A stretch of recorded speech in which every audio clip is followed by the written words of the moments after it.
It's estimated that Formula One's travelling circus costs something like $1 billion a year to run. That includes team budgets and drivers' salaries. This is a deep pocket sport, and as Michael Maher reports, those pockets need to be deeper and deeper every year.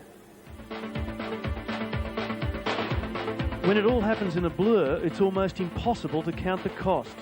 Those who pay the bills would rather see their machines burning up their dollars at this speed.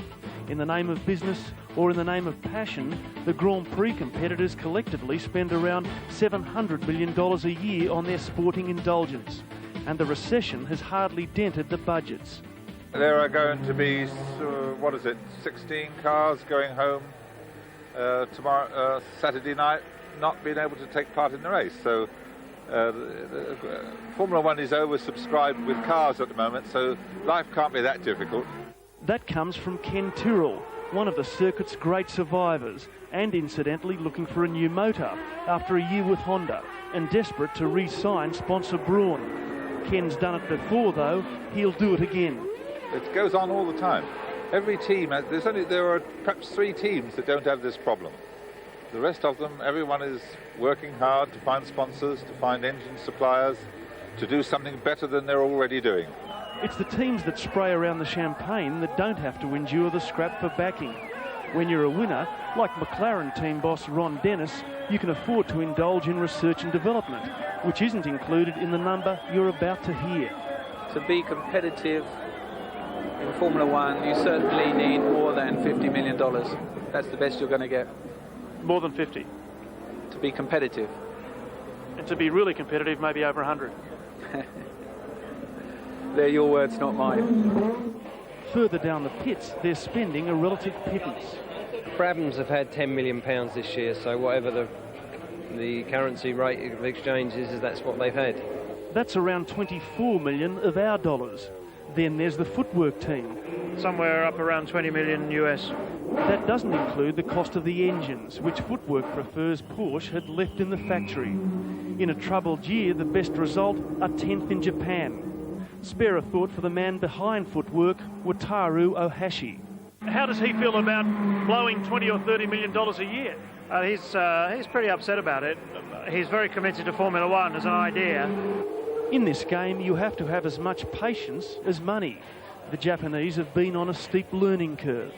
They come in with less dollars, we educate them, and then they go on to bigger things when they've had the education, because the predators at the other end of the pit lane steal them.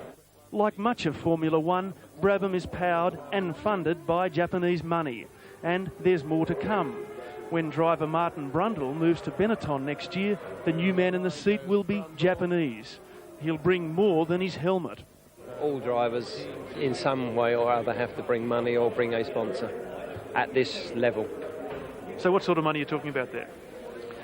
Well, anything. I mean, people start talking at $3 million upwards. Of course, survival is all about getting big names on the car.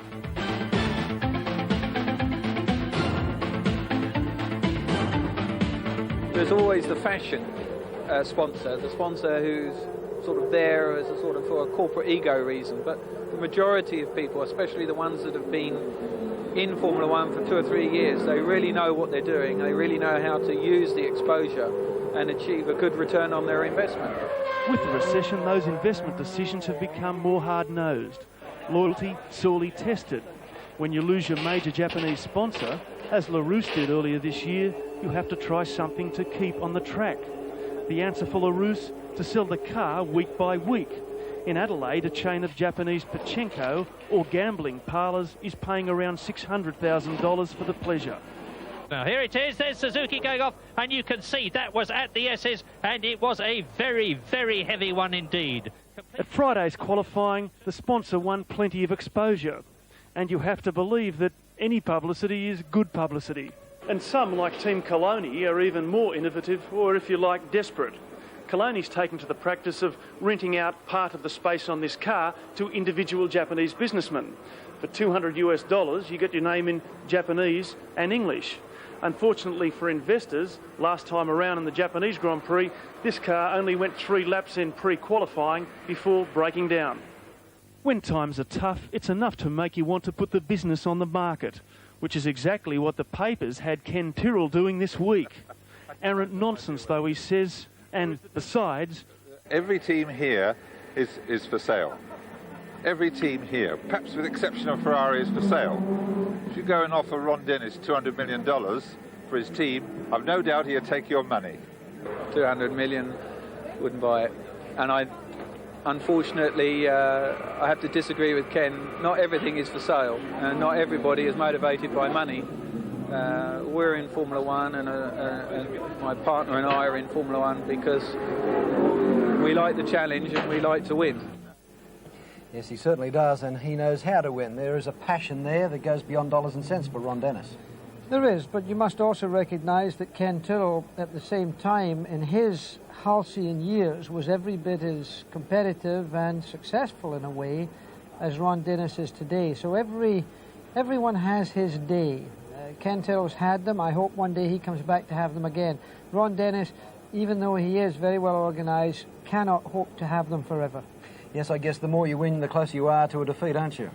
Well, that's what happens. It's a tough way up, but it's even a more painful way down. Of course, they raise a good point there, too, about the drivers. You know, Brabham says we train, and then somebody comes along, the Predators, and they take them away from us. What is in it for teams like Brabham who can't hope to compete with the likes of the McLarens and so on? Well, again, you're speaking of one of the most successful marques in the history of motor racing, Brabham. Yeah. When Jack was driving, their cars were enormously successful. Also, when Niki Lauda was winning world championships, the Brabham car was again successful. Everybody has had a great deal of success. They can't keep it up for an indefinite period, whether it's Brabham, whether it's Tyrrell, and who knows what the future holds for McLaren. And they're talking about drivers bringing dollars and cents into the team. That's the criteria for getting a drive. Are you attracting the best drivers if they've got to bring dollars and cents into it? The very good teams don't do that. The very good teams can get the very best drivers because the drivers who really want to be successful, they go to the most successful teams that they can find with the best engine, the best engineers, the best backup material. So it's just a question of the best people usually, unfortunately, going to the best teams, which are quite often the richest.